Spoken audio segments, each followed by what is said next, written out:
Before we begin, everyone, please stand up. Let us center ourselves and invite peace into our hearts. Will you please lead our prayer, Jonalyn? In the name of the Father, the Son, and the Spirit. Angel of God, my guardian dear, whose God's love come in spirit, ever this day be at my side, to light and guide, to rule and guide. Amen. Thank you, Jonalyn. Good afternoon, class. Good afternoon, Ma'am. How are you today? We're good. That's good to hear. Please remain standing. We'll shake off and have some fun. We will sing and dance the Hokey Pokey song. Are you familiar with that song? Yes, ma'am. Okay, let's start.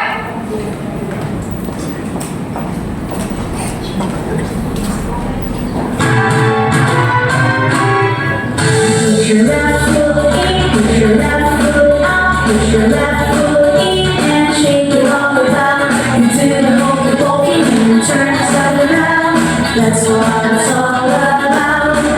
Put your right foot in, put your right foot out, put your right foot in and shake it all around. Into the hokey pokey and turn yourself around. That's what it's all about. Put your right. Okay, class, you may now sit down. Class, is there anybody absent today? No, ma'am. Great, perfect attendance.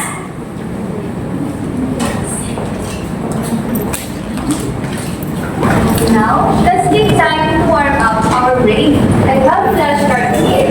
All you can do is name all the solid figure. So, what you can see in this solid figure, can you please name it? Correct. How about this one? Yo! Great. How about this one? Pyramid! Cylinder! Gold! And the last one. Sphere! Thank you. Before we move on to our new lesson, let's have a day review. Do you still remember how we illustrated different kinds of solid figure? Yes, teacher! Very good. This time, I will show you a different kind of solid figure. All you can do is name it and say which 2D shape looks like. What do you see in this solid figure? Square! Which 2D shape looks like? Blue! Correct. How about this one? Box! Which 2D shape looks like? Very good. How about the last one? Gold! Very good, class.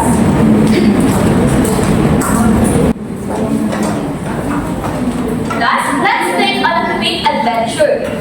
I want you to look inside your bag or around here in our classroom and find one object that is safe, easy to carry, and looks like a solid figure to study.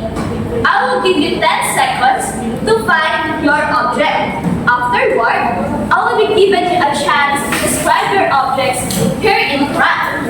Are you ready, class? Yes, ma'am. Okay, let's start.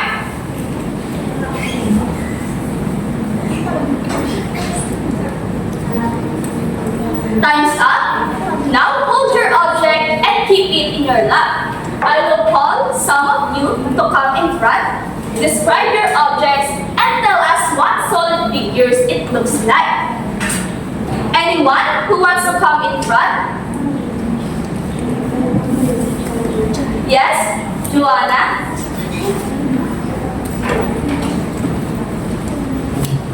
Describe your objects and tell us what solid figures it looks like.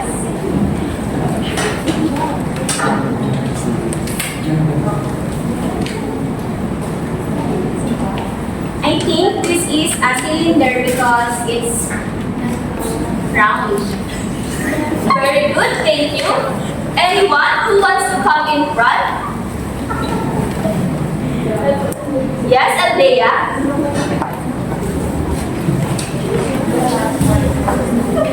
I think it's a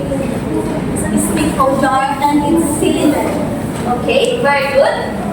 Anyone who wants to come in front and describe your objects? Yes, Nika? Please come here in front.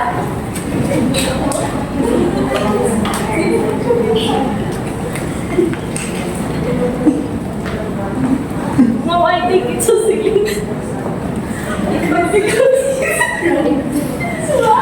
Excellent, thank you. Those were wonderful examples. Those objects you found can help us understand and describe real things in our everyday lives. Class, do you remember the solid figures we talked about our last discussion? Yes, teacher. Okay, now can someone name some of those solid figures? Yes, Sunshine? A cylinder. Very good. How about you, Aldea? A cube. Excellent. Another? Yes, Janelle? Thank you. Anyone? Yes, Micaela?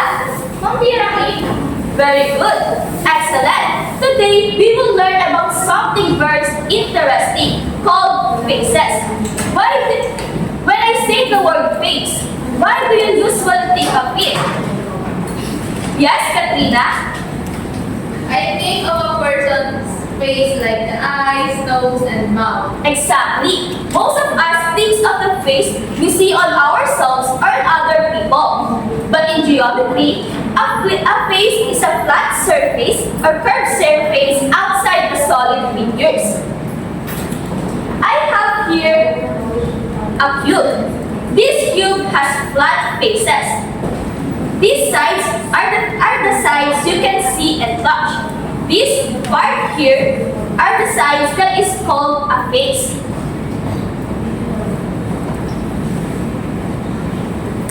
Now, let's move on to our new lesson for today. A solid figure is a three-dimensional shape that has length, width, and height. And the two-dimensional shape like squares or circles. Today, we will talk about very important thing. Our lesson for today is about faces of solid figures.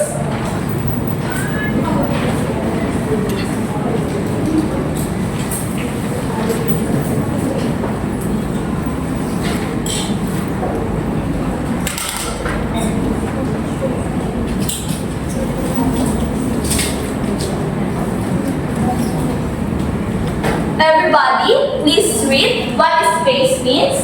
Face. Surfaces of a solid figure that you can see and touch. Exactly. Faces are the faces that make up outside of the solid figure. The edges are the lines where the two faces meet. And the vertices are points where edges come together. Let's start with a cube.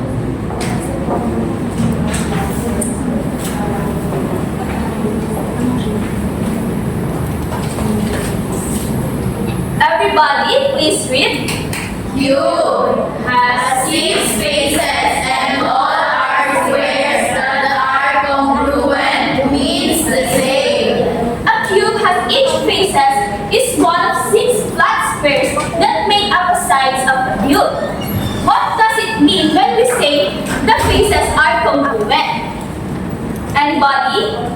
Yes, Sunshine? It means the faces match perfectly. They are equal in size and shape. Right, that congruence. Now, can anyone think of real-life object that looks like a cube?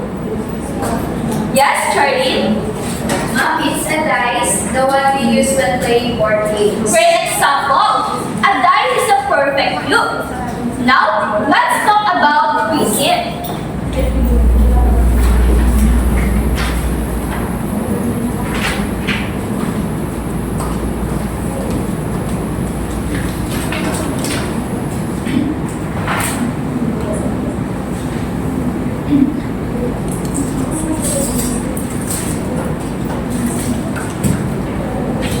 Everybody, please read. Rectangular prism has a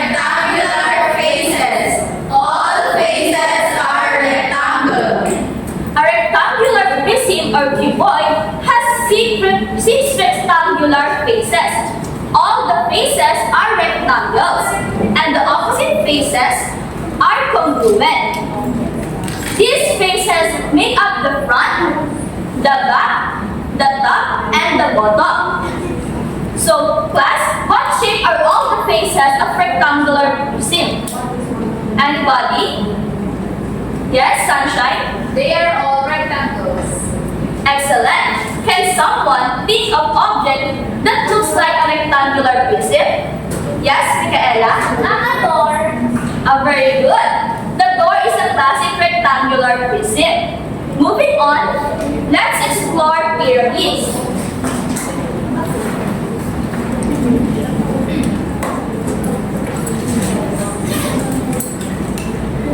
Everybody, please read. Pyramid has one base and triangular faces that meet at a point called apex. A pyramid is a solid figure that has one base on triangular faces that meet at a common top point called the apex or vertex. These triangular prisms are what connect on each side of the base connected to each other. For example, if the base is square, then the pyramid has 5 faces in total. 1 square base and 4 triangular faces. Now, can someone think of any real-life objects that looks like a pyramid? Anyone? Yes, Aldea? Very good. Another? Yes, Micaela? Very good. Now, what makes a pyramid a regular pyramid? Anyone? Yes, Kate? It has a regular base and all the side 8 edges are the same length. Very good. This means the base is a regular shape like a square or a quadrilateral triangle and the lateral edges are equal. So now, let's discuss a cylinder.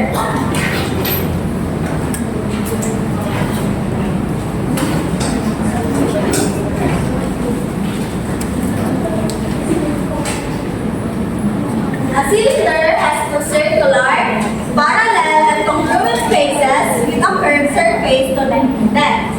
These are the faces of a cylinder. 1, 2, and 3. So how many faces of a cylinder have? 3. Very good. Now let's read what a cylinder means. Everybody? Cylinder has two circular and congruent faces with a curved surface. That's right. Can anyone name an object shaped like a cylinder? Yes, Sunshine. A soda can. Very good. Another one. Let's hear from Wika. A jar. Very good. Now, do you know what is this? Party hat. Very good. This is a party hat. It represents a cone.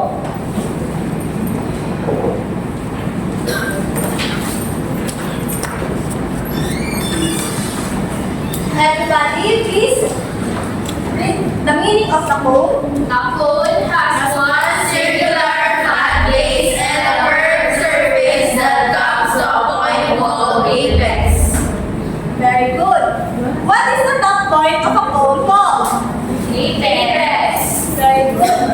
How is cone different from a cylinder? Yes, Joanna?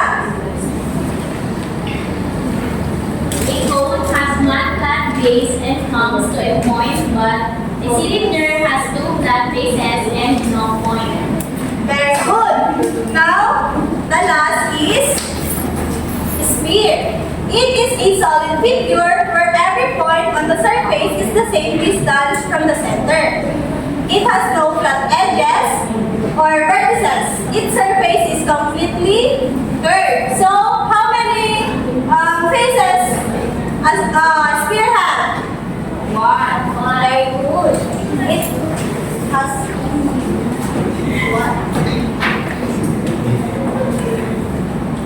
So everybody, read the meaning of sphere. Sphere, a round solid figure with one curved surface and no edges or corners. Thank you. What is special about the surface of a sphere? Yes? Katrina? It's completely curved and smooth with no edges. Very good. Can anyone name an object shaped like a sphere? Kathleen? A ball, Another one? Katrina? a jolly, Charlene? Watermelon. Very good. Traces of solid figures help us understand and classify 3D shapes. They can be flat, like a cube, or curved, like on a cone or cylinder. So after learning the traces of solid figures, we'll do a fun activity. I will give you a clay, and you will create a 3D solid figures. After you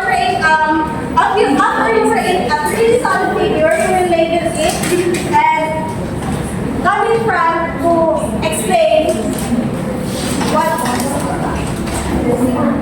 Here. Two marks, please. Get one and pass. Get one and pass. I will give you all 2 minutes to finish your activity.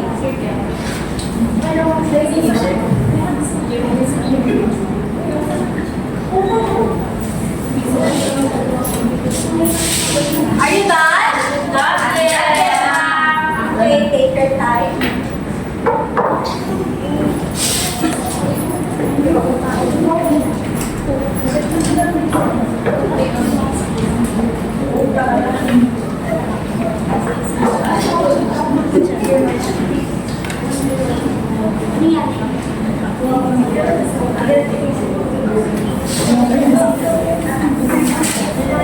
Okay, time's up.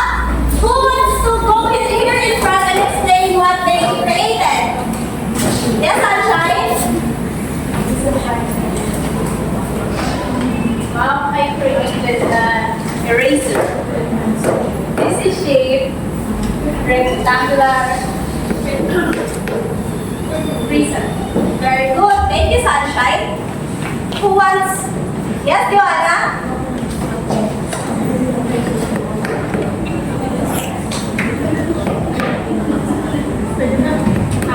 I created a sphere. A sphere is one curved surface and no edges and no corners. Very good. Another one? Rika?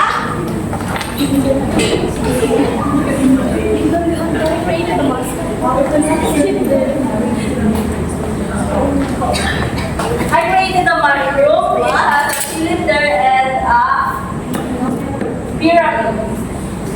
Wow. Did Rika do a great job? Yes! Very good, Rika. And lastly, Charlene?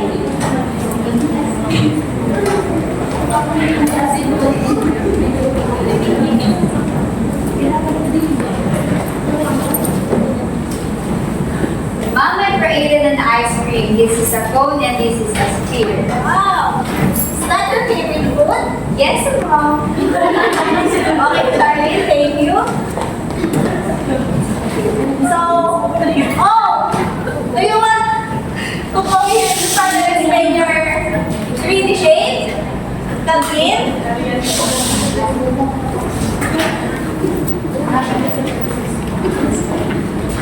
What's that? So, I have created a cube. It has a 6 faces. All are square that are congruent. Congruent means the same. Thank you, Kathleen. We now sit down. And for, so, did you enjoy to create our 3D shape? Yes, Mom. So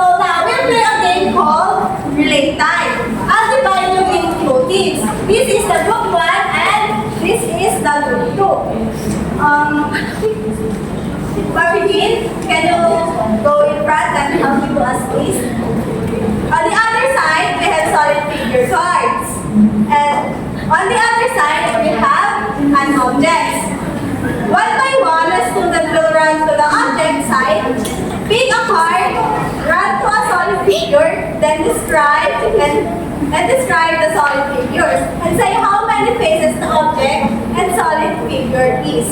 After that, tag your teammate. The fastest team with the most correct answers wins and will have their prizes. Do you understand? Yes. Okay, group yourselves into 5 members. Into 5 members. 5 or 6 members. 5 members. 6 members. Yes. We're going to a trip with our favorite rocket ship. The group one will do the activity first.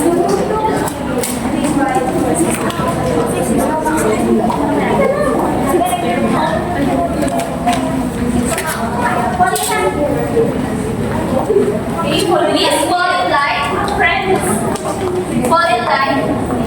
Bye-bye now. Okay, bye-bye. You will match the object in the 3D solid figures and describe them after that. Okay?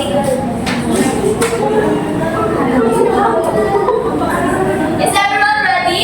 Yes, ma'am. Okay, 1, 2, 3, start. The fastest program will get their prizes. Go, friend.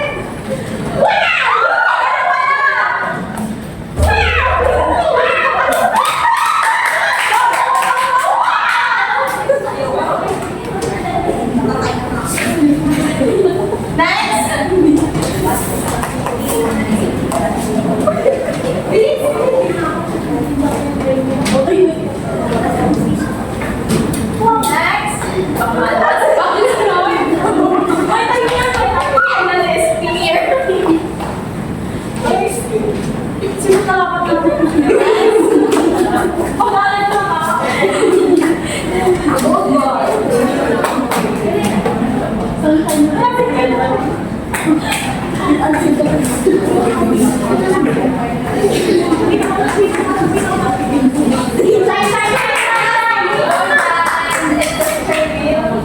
Go faster.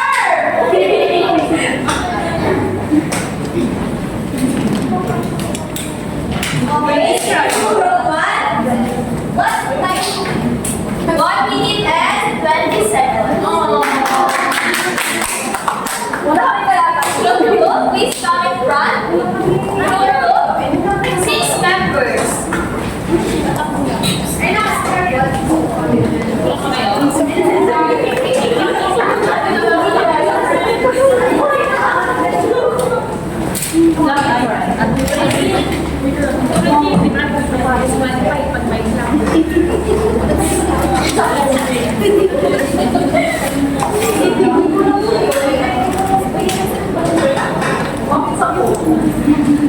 Okay, group two, are you ready? Yes.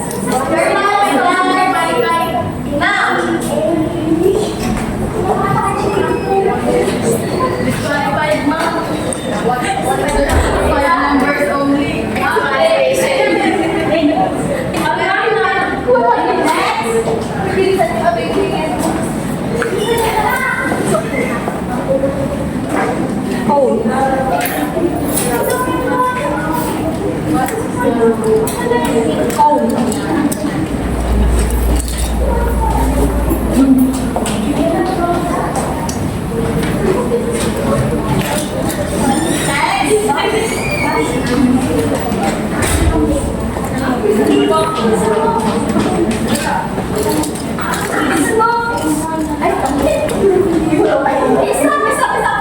You need to wait for her to finish. Yes! Release.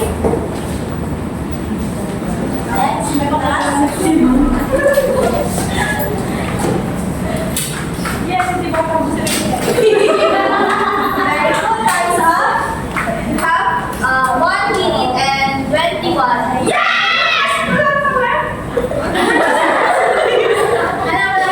Okay, congratulations, group 1.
Janelle? O.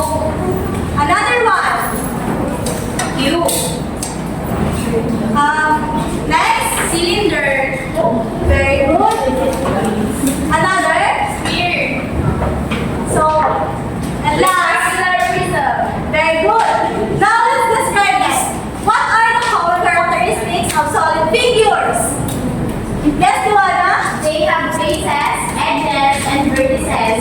Some have flat bases, others have curved surface. Very good. Now, we will have a fun group activity called the Mystery Box Challenge. I have here 6 boxes or paper bags.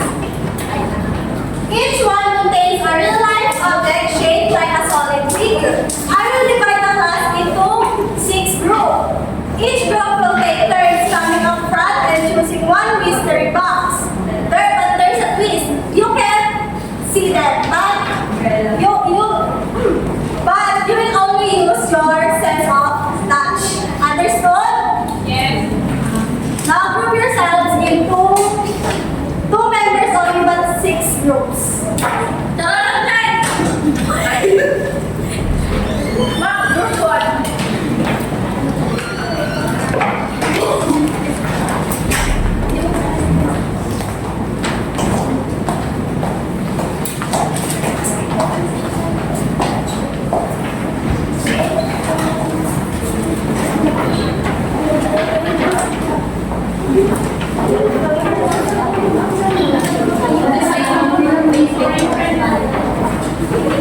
Wait until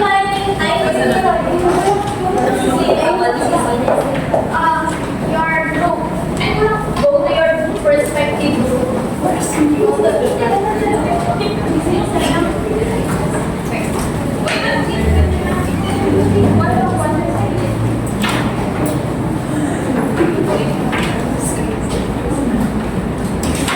Are you ready? Yes, ma'am. Johan, don't. You will only use your sense of touch. Yes.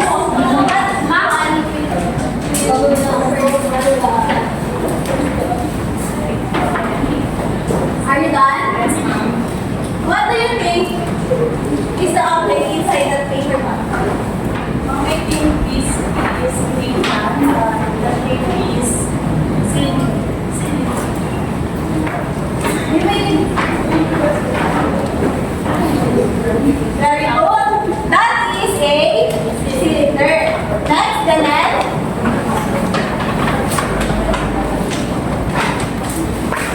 Are you done? Yes, ma'am. What is the object inside that? I think this is a ball and Very good. Next, Nida.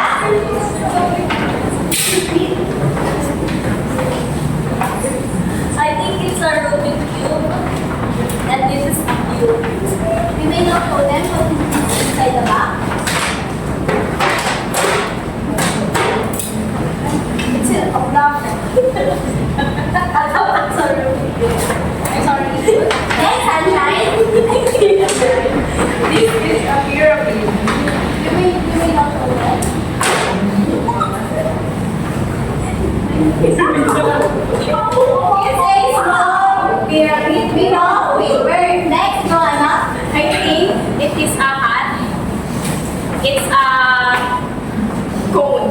Very good. It's a birthday party basket. Next. I think this is a tissue box and its shape was rectangular prism. Wow! Very good. This is a box and a game. Thank you. Thank you, guys.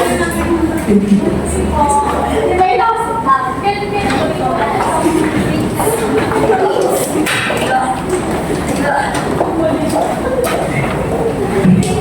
Did you enjoy our activity? Yes, ma'am. Everybody, eyes on me. Eyes on you. Eyes on me. Eyes on you. Now it's time to test your knowledge with a fun and fine challenge. Our thinking station activity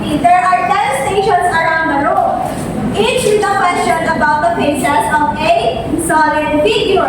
You'll answer one question per station, and you will write it on your papers. You'll have 10 seconds at each station before moving to the next station. No talking and no looking at anyone else's papers. The student whose last name comes first alphabetically will start at station 1. The next student will begin as soon as the station is free. You'll move in a circle until you've completed all the 10 stations. Do you understand, class? Yes, ma'am. Now, fall in line alphabetically.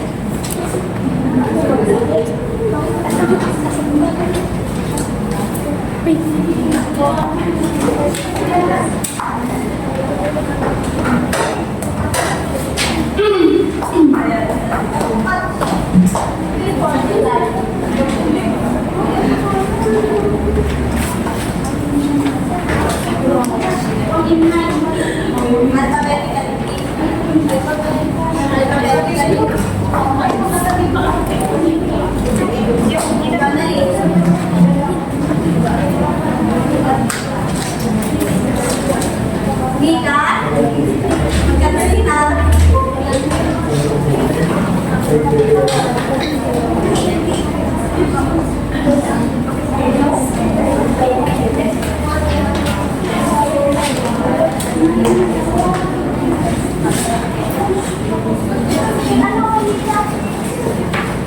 Where's the others?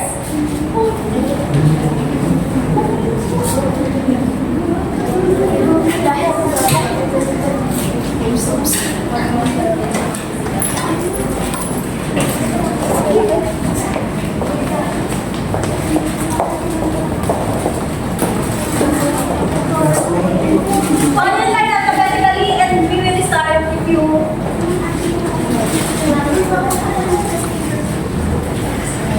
We have 10 stations in this classroom, inside the classroom, and you will see them under the tables. Please fall in line. Fall in line.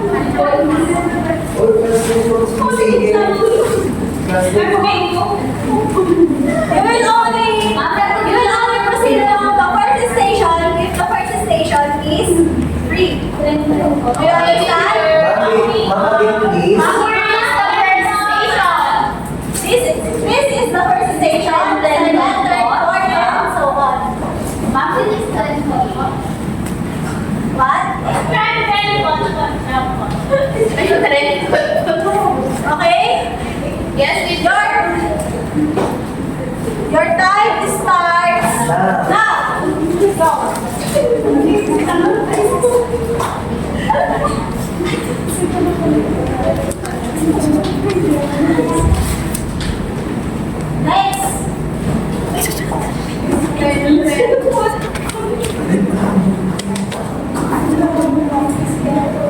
No cheating. Yes,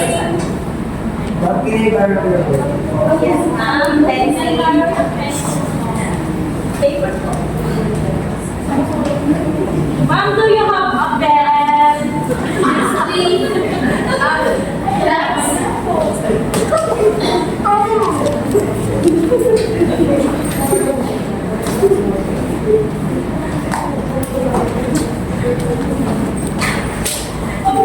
Next, outside.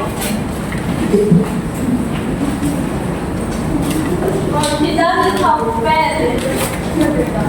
Next, Tika. Like that.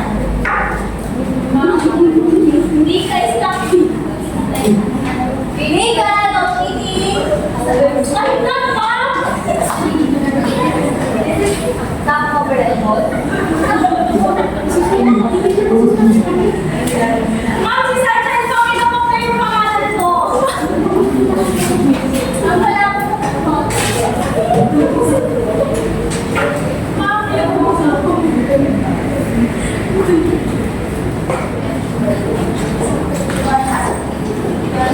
Ma'am, I'm done. Lagyan pa po pala.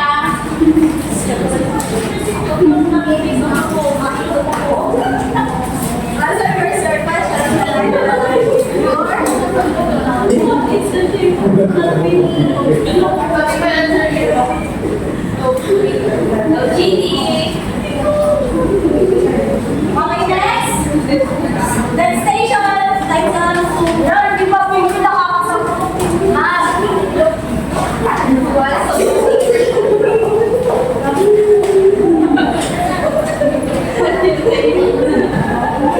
Time's up. Next station.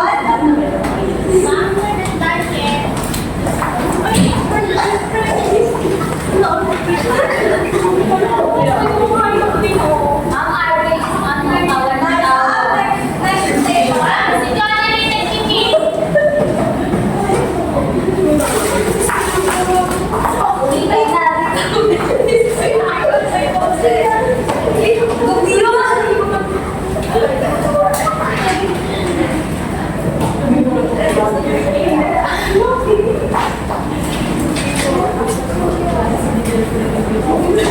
Yes, ma'am. Hi, master. Are you done? Yes, ma'am. Now, pass your papers.